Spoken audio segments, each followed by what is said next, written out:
नमस्कार मित्रों, आज हम पर्यावरण एक महत्वपूर्ण विषय के रूप में, चाहे किसी भी प्रतियोगी परीक्षाओं में इसका महत्वपूर्ण योगदान रहता है।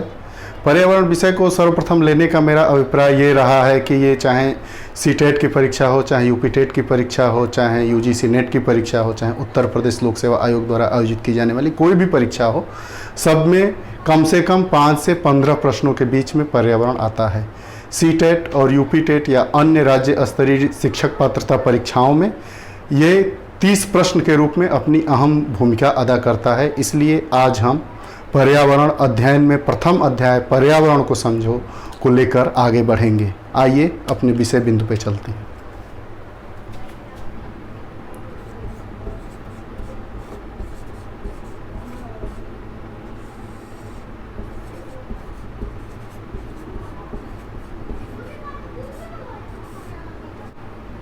सबसे पहले पर्यावरण की परिभाषा को जानेंगे। इसकी सामान्य परिभाषा क्या होती है, उसके बाद पर्यावरण संरक्षण अधिनियम 1986 के अनुसार पर्यावरण की परिभाषा में किन किन अवयवों को सम्मिलित किया गया है, देखते हैं।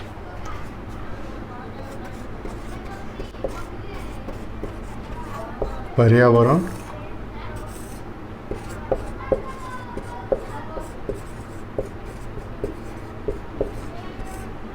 दो शब्दों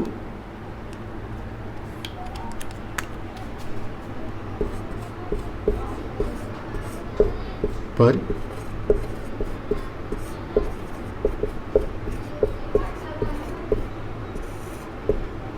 तथा आवरण का संयुक्त रूप है। पर का मतलब होता है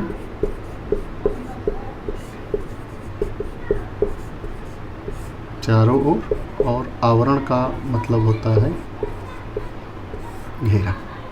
ठीक, अब पर्यावरण की परिभाषा हम लोग सामान्य अर्थों में पर्यावरण की परिभाषा देंगे।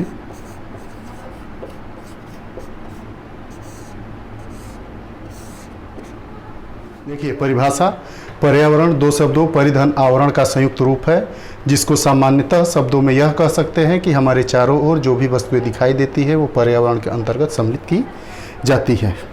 ठीक, आगे अब दूसरी परिभाषा पर्यावरण। हम लोगों ने पर्यावरण की सामान्य परिभाषा को जाना। अब ये देखते हैं कि पर्यावरण संरक्षण अधिनियम 1986 के अनुसार पर्यावरण में किन किन तत्वों को सम्मिलित किया गया है। तो उसके अनुसार किसी जीव के चारों ओर घिरे भौतिक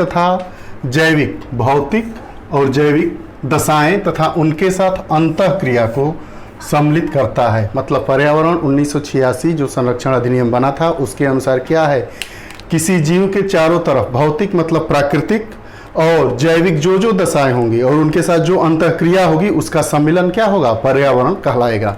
ठीक है, अब पर्यावरण के प्रकार को जानते हैं। देखिए, पर्यावरण के प्रकार सामान्यतः पर्यावरण को दो भागों में बांटा जा सकता है। पहला प्राकृतिक या भौतिक पर्यावरण और दूसरा मानवीय या सामाजिक पर्यावरण। ठीक, तो प्राकृतिक या भौतिक पर्यावरण जिनका निर्माण मनुष्य नहीं कर सकता है, ये खुद हमें प्रकृति द्वारा जो प्रदत्त होता है वो प्राकृतिक पर्यावरण या भौतिक पर्यावरण के अंतर्गत उसको शामिल किया जाता है। इसमें नदी, जल, मिट्टी आदि वस्तुओं को ले सकते हैं। ठीक है, और जो इसका दूसरा प्रकार है मानवीय या सामाजिक पर्यावरण, उसके अंतर्गत मानव निर्मित वे सभी वस्तुओं को शामिल किया जाता है, जैसे सड़क हो गया, वायुयान हो गया, मकान हो गया, कुर्सी, मेज, ये सभी मानवीय या सामाजिक पर्यावरण के। पहले हम पढ़े दो तरह के पर्यावरण के भाग, उसमें पहला देखेंगे प्राकृतिक या भौतिक पर्यावरण। प्राकृतिक या भौतिक पर्यावरण को पुनः हम दो भागों में विभाजित कर सकते हैं। पहला जैविक पर्यावरण, दूसरा अजैविक पर्यावरण। जैविक पर्यावरण के अंतर्गत जीव जंतु, पेड़ पौधे, पादप जीव आदि आते हैं। वहीं अजैविक पर्यावरण के अंतर्गत हम स्थल, भूमि, जल, वायु आदि को सम्मिलित करते हैं। स्थल, भूमि, जल, वायु को अलग अलग हम विस्तार में पढ़ेंगे, स्थल मंडल, जल मंडल और वायुमंडल। अब दूसरा जो पर्यावरण का तत्व था या भाग था, मानवीय या सामाजिक पर्यावरण उसे कहते हैं। जैसा कि नाम से ही स्पष्ट है, मानवीय या सामाजिक पर्यावरण उनसे मिलकर बनता है जो मनुष्य द्वारा किए गए कार्य होते हैं या मनुष्य द्वारा निर्मित वस्तुओं से मिलकर मानवीय या सामाजिक पर्यावरण का निर्माण किया जाता है। जैसे घर हो गया, मकान हो गया, वायुयान हो गया, संचार तंत्र की चीज़ें हो गई, मोबाइल हो गया, मार्कर हो, ये सब चीज़ें मानवीय पर्यावरण के अंतर्गत इसको सम्मिलित किया जाता है। मानवीय पर्यावरण का या सामाजिक पर्यावरण का ही एक नया रूप या एक नया भाग कह सकते हैं, वो आया है सांस्कृतिक पर्यावरण। हमारे समाज में मनुष्य रहता है, मनुष्य सामाजिक प्राणी है। मनुष्यों द्वारा किए जाने वाले रीति रिवाज, परंपराओं आदि का सम्मिलन क्या होता है, यह हमारा सांस्कृतिक पर्यावरण होता है। जैसे शादी, विवाह, पूजा पाठ, होलिका दहन या कोई भी त्यौहार, ये हमारे सांस्कृतिक पर्यावरण का मूलभूत अंग होते हैं। ठीक, अब ये प्रश्न उठता है कि क्या मानवीय पर्यावरण से प्राकृतिक पर्यावरण का निर्माण होता है या प्राकृतिक पर्यावरण से मानवीय पर्यावरण का निर्माण होता है? तो जी नहीं, हम यह बताएं कि मानवीय या सामाजिक पर्यावरण का निर्माण प्राकृतिक पर्यावरण की सहायता से हम कर सकते हैं, न कि प्राकृतिक पर्यावरण का निर्माण हम मानवीय पर्यावरण की सहायता से करते हैं। आगे इसमें और देखते हैं। आज जो विषय पढ़ाया गया उस पर आधारित कुछ प्रश्न हैं जो कहीं न कहीं किसी न किसी परीक्षाओं में आ चुके हैं या आने की प्रबल संभावना है। आइए उन प्रश्नों को जानते हैं, उसके बाद पूरे अध्याय को संक्षेप में फिर से देखेंगे। पहला प्रश्न जो हम लोगों का मूलभूत, किसी भी परीक्षा में आप इसको पा सकते हैं, देख सकते हैं। देखिए, पर्यावरण किन दो शब्दों का सम्मिलित रूप है? जैसा कि आपको बताया गया है कि पर्यावरण दो शब्दों परिधन आवरण से मिलकर बना है, अर्थात इसका उत्तर क्या होगा कि परि तथा आवरण दो शब्दों के सम्मिलन से क्या बना है? पर्यावरण।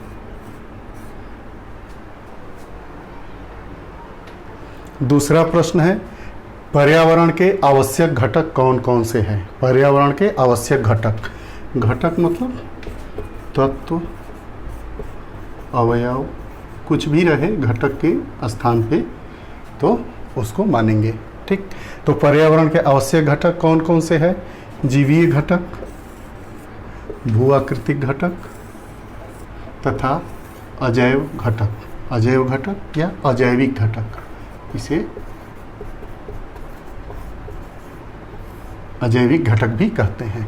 पर्यावरण के आवश्यक घटक कौन कौन से हैं? किसी परीक्षा में पूछा गया या पहले राजस्थान टेट में पूछा गया है, यूपी टेट में भी ये प्रश्न आ गया है, पीसीएस में भी एक दो बार ये प्रश्न पूछा है, तो उसको हम देखेंगे। पर्यावरण के आवश्यक घटक कौन कौन से हैं?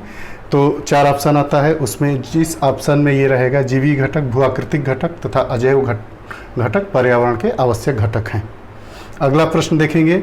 अब ये स्टेटमेंट वाले भी प्रश्न आने की परंपरा इस समय कुछ विगत वर्षों से प्रारंभ हो गई है, तो देखेंगे कि कौन सा कथन सत्य है। सत्य और असत्य पे ज़्यादा गौर किया जाता है, सत्य कौन सा है। इसमें तो अभी 2 ही स्टेटमेंट दिया गया है, स्टेटमेंट 4 भी हो सकते हैं, 3 भी हो सकते हैं। तो स्टेटमेंट को देखेंगे और इसके प्रारूप को समझेंगे। कौन सा कथन सत्य है? तो ये 2 कथन दिया गया है, क और ख। प्राकृतिक पर्यावरण की सहायता से मानवीय पर्यावरण का निर्माण होता है। प्राकृतिक पर्यावरण की सहायता से मानवीय पर्यावरण का निर्माण होता है। और दूसरा है अजैविक पर्यावरण के घटक मकान, सड़क, वायुयान आदि है। देखिए, इसमें अभी आपको तुरंत ही पीछे बताया गया है कि प्राकृतिक पर्यावरण की सहायता से ही मानवीय पर्यावरण का निर्माण होता है, इसलिए ये कथन सही है। अजैविक पर्यावरण के घटक मकान, सड़क, वायुयान ये नहीं होते हैं। ठीक, चौथा प्रश्न है, जलमंडल, स्थल मंडल तथा वायुमंडल किस प्रकार के पर्यावरण के अवयव है? वही अवयव या तत्व या घटक। तो जलमंडल, स्थल मंडल और वायुमंडल अजैविक पर्यावरण के अंग हैं या उसके प्रकार हैं या सम्मिलन है या तत्व है, कुछ भी कहेंगे। देखिए, पाठ का सारांश हम लोग पढ़ते हैं। क्या क्या आज पढ़े? पर्यावरण किसे कहते हैं? पर्यावरण के 2 रूप, प्राकृतिक या भौतिक पर्यावरण, दूसरा हो गया मानवीय या सामाजिक पर्यावरण। प्राकृतिक या भौतिक पर्यावरण के अंतर्गत फिर 2 विभाजन इसका हुआ था, जैविक पर्यावरण पहला और अजैविक पर्यावरण दूसरा। जैविक पर्यावरण के अंतर्गत पादप और जंतुओं को सम्मिलित किया जाता है। अजैविक पर्यावरण के अंतर्गत जल मंडल, स्थल मंडल और वायुमंडल को सम्मिलित किया जाता है। इसका दूसरा जो रूप था मानवीय सामाजिक पर्यावरण। मानवीय सामाजिक पर्यावरण के अंतर्गत सांस्कृतिक पर्यावरण को सम्मिलित किया जाता है। धन्यवाद। आगे की कक्षाओं में फिर हम इससे आगे की अति महत्वपूर्ण विषय को पढ़ेंगे। पर्यावरण से संबंधित महत्वपूर्ण दिवस, संगठन। ज़्यादा से ज़्यादा लाइक, शेयर और सब्सक्राइब करें। आप लोगों के सहयोग के लिए आप लोगों का बहुत बहुत धन्यवाद।